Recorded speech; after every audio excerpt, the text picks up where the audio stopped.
Mari kita bersatu dalam doa. Engkau tahu ya Tuhan, tujuan hidup kami hanyalah untuk menyenangkan hati-Mu. Karena itu pada saat ini kami mau mendengarkan firman-Mu dan merenungkannya. Berfirmanlah kepada setiap kami di tempat ini dan lembutkanlah hati kami, agar kami siap untuk disapa, ditegur, dikuatkan, dan diubahkan oleh kebenaran firman-Mu. Inilah yang menjadi segenap seru dan doa kami yang kami naikkan hanya di dalam satu nama Tuhan Yesus kami berdoa. Amin. Selamat malam Bapak Ibu Saudara.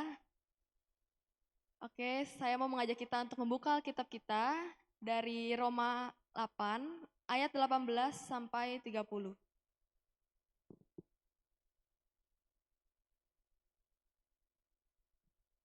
Roma 8 ayat 18 sampai 30. Saya akan membacakannya bagi kita semua. Pengharapan anak-anak Allah. Sebab aku yakin bahwa penderitaan zaman sekarang ini tidak dapat dibandingkan dengan kemuliaan yang akan dinyatakan kepada kita. Sebab dengan sangat rindu seluruh makhluk menantikan saat anak-anak Allah dinyatakan. Karena seluruh makhluk telah ditaklukkan kepada kesia-siaan.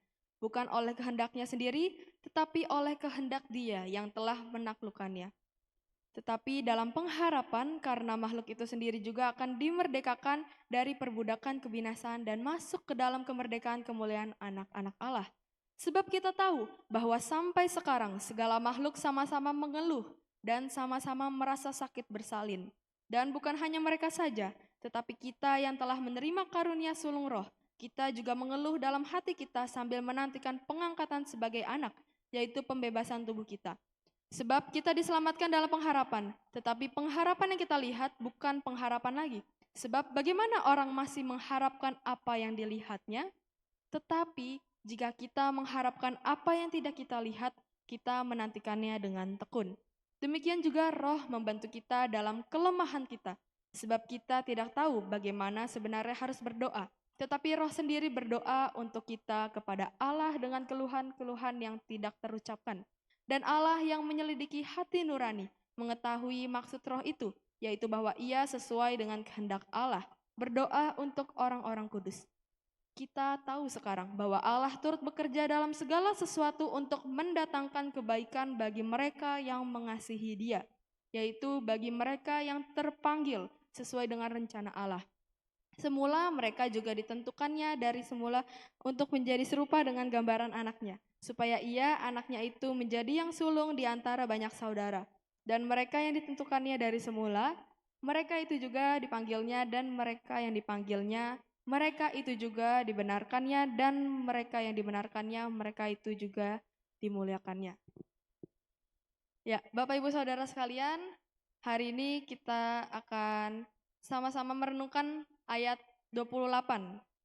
Kita tahu sekarang bahwa Allah turut bekerja dalam segala sesuatu untuk mendatangkan kebaikan bagi mereka yang mengasihi Dia, yaitu bagi mereka yang terpanggil sesuai dengan rencana Allah.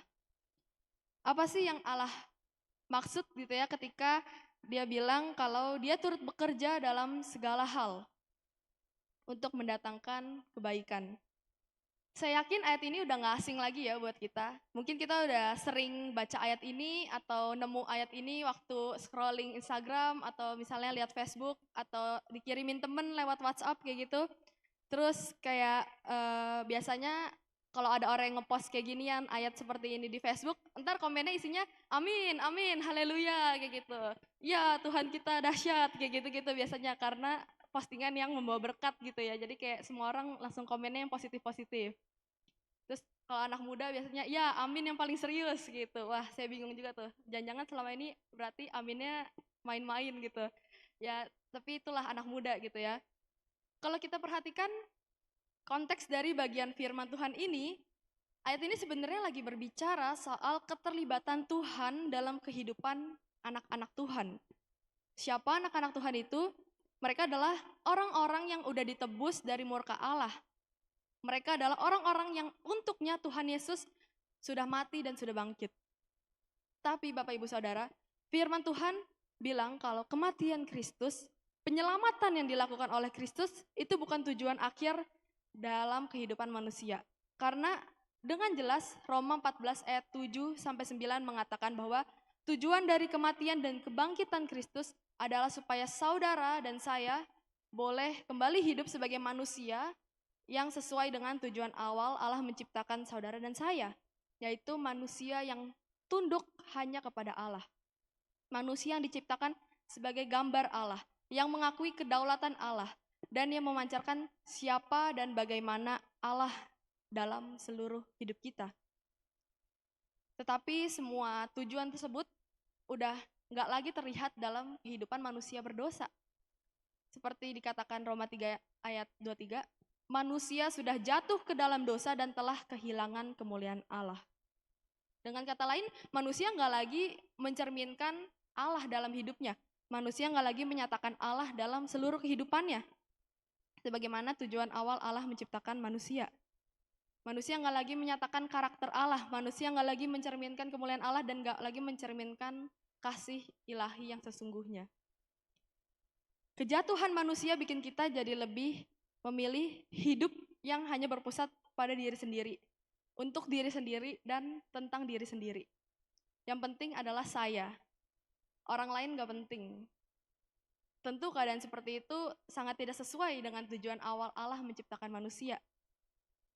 Karena itulah Kristus mati di atas kayu salib, dan karya penebusan itu dilakukan oleh Kristus supaya setiap orang yang mau menerima Kristus, yang mau percaya pada Kristus sebagai satu-satunya juru selamat, bisa menjadi anak Allah. Sehingga kita hidupnya kembali lagi orientasinya menjadi hidup tentang Allah. Hidup yang kembali berpusat kepada Allah. Hidup yang mengakui kedaulatan Allah. Hidup yang seturut dengan kehendak Allah. Itu yang seharusnya terjadi, Bapak Ibu.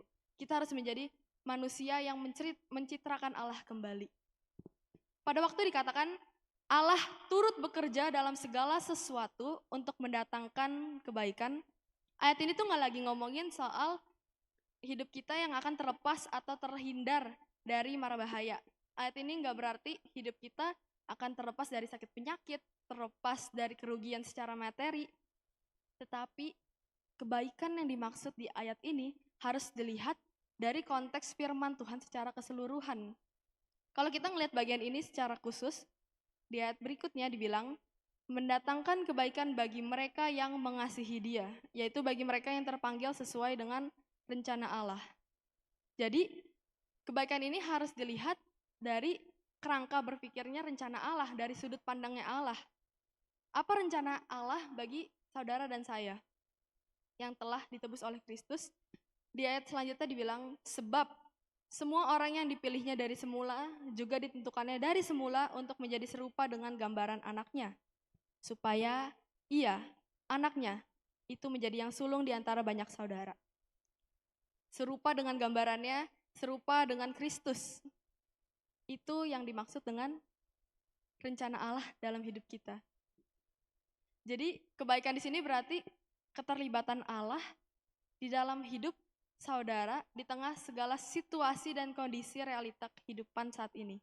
Sakit, senang, sehat atau nggak sehat, difitnah atau lagi nggak difitnah, dirugikan atau tidak dirugikan, kita lagi dapat pekerjaan atau lagi nggak ada pekerjaan. Di tengah kondisi dan situasi seperti itu, di tengah realita yang harus kita jalani, firman Tuhan menjanjikan bahwa Allah akan terus terlibat dalam hidup kita, hidup saudara dan saya, dan Allah akan terus menyertai kita. Jadi ayat ini bukan sedang ngomongin, oke, kita sebagai orang Kristen akan hidup enak-enak aja, akan hidup nyaman. Ayat ini bukan lagi ngomong kalau kita bisa mendapatkan kenyamanan atau pada akhirnya kita akan melihat happy ending dari hidup kita, dari segala kegagalan, kepahitan hidup kita. Tapi kebaikan di sini adalah di mana situasi dan kondisi yang kita alami, apapun itu, ada campur tangan Allah yang memungkinkan kita untuk dapat tetap memancarkan kemuliaan Allah di dalam segala kondisi yang kita alami. Bukankah hal itu lebih indah, Bapak Ibu? Di mana di tengah keterpurukan kita bisa tetap merasakan ada Allah yang memegang kita, ada Allah yang terus ada buat kita, ada Allah yang terus bersama-sama dengan kita melewati segala pergumulan yang kita hadapi. Di ayat selanjutnya dikatakan, biarlah perbuatan baikmu, kebaikanmu, citra Allah itu Gambar Allah itu tetap terlihat dan secara transparan diperlihatkan dalam situasi dan kondisi yang bagaimanapun juga. Dengan satu tujuan yang jelas, yaitu supaya Allah dipermuliakan, supaya Bapa dipermuliakan. Bapak Ibu Saudara, firman Tuhan hari ini mengingatkan kita bahwa sekarang kita sebagai orang-orang yang udah ditebus, saudara dan saya punya satu tujuan nih, yaitu harus memuliakan Allah dalam hidup kita. Seperti ketika bagaimana tujuan awal Allah menciptakan kita. Sebenarnya kita semua, saudara dan saya, itu sudah Tuhan kasih modal gitu ya. Tuhan mungkinkan buat hidup taat sama Allah. Asalkan kita punya hati yang rela, punya hati yang mau terus taat sama Tuhan dalam situasi apapun. Bapak Ibu, saudara, emang ya taat itu nggak enak. Nggak cocok banget deh sama kedagingan kita yang masih menggebu-gebu. Sebenarnya apa sih yang bikin manusia bisa jatuh ke dalam dosa? Akar kejatuhan manusia ke dalam dosa sebenarnya adalah karena manusia tuh pengen yang ada di bawah lampu sorot itu bukannya Tuhan lagi, tetapi manusia. Manusia pengen jadi Allah, manusia mau menjadi pusat dari kehidupan ini. Manusia pengen kehidupan semua orang di sekitarnya itu hanya berpusat kepada saya, dan saya. Perlu kita sadari kalau bahwa sebagai anak Tuhan, kita tuh masih punya keinginan daging yang terus menggebu-gebu. Kita masih pengen orang-orang tuh fokusnya ke aku aja lah. Yang penting aku terlihat keren, yang penting aku terlihat hebat, orang-orang mengagumi saya. Pokoknya saya bisa hidup nyaman, kepentingan saya didahulukan. Pokoknya semuanya tentang saya. Makanya ketika firman Tuhan bilang bahwa mulai saat ini, sejak Kristus menebus kita, hidup kita bukan lagi tentang saya, tapi tentang Allah, berpusat pada Allah, untuk Allah. Itu rasanya tuh gak enak. Tapi saudara, untuk itulah Tuhan Yesus datang, Tuhan Yesus mati dan bangkit. Oleh karena itu, kita harus terus berusaha buat sadar akan hal ini. Kita harus terus membiarkan Allah terlibat dalam hidup kita. Orang Kristen tuh gak boleh betah saat kita kedagingan itu muncul gitu ya. Kita gak boleh, ya udahlah gak apa-apa, dosa dikit-dikit, gak apa-apa lah, bohong dikit, toh buat kebaikan gitu. Atau ya gak apa-apa lah, curang-curang dikit. Selama saudara dan saya masih melihat segala yang ditawarkan oleh dunia itu lebih jauh berharga daripada apa yang Kristus tawarkan, maka pada saat itu sebenarnya Tuhan belum menjadi Tuhan atas kehidupan saudara dan saya. Ketika kita mau melayani misalnya, supaya yang terlihat kita terlihat keren di atas panggung, atau ya kita mau melayani supaya orang-orang lihat, oh ibu ini baik banget ya masih mau pelayanan, supaya motivasinya salah gitu ya. Itu artinya kita sedang menuhankan diri kita sendiri, menuhankan kedagingan kita. Kalau kata salah satu dosen saya gitu, Ibu Ati, kenal Tuhan dengan benar, maka kita akan kenal diri. Kenal diri dengan benar, maka kita akan tahu diri. Ketika kita kenal Tuhan, kita kenal diri, kita tahu diri kita harusnya tahu kalau kita ini sebenarnya nggak pantas buat merebut posisi Tuhan, kita ini nggak pantas buat ngerebut kemuliaannya Tuhan. Dan kita harusnya tahu kalau kita ini bukan siapa-siapa tanpa Tuhan. Tuhan datang untuk menyelamatkan kita, menjadi juru selamat bagi saudara dan saya. Tapi jangan lupa kalau dia juga adalah Tuhan yang kepadanya kita harus menundukkan diri kita. Yang kita harus menaklukkan diri kita kepadanya.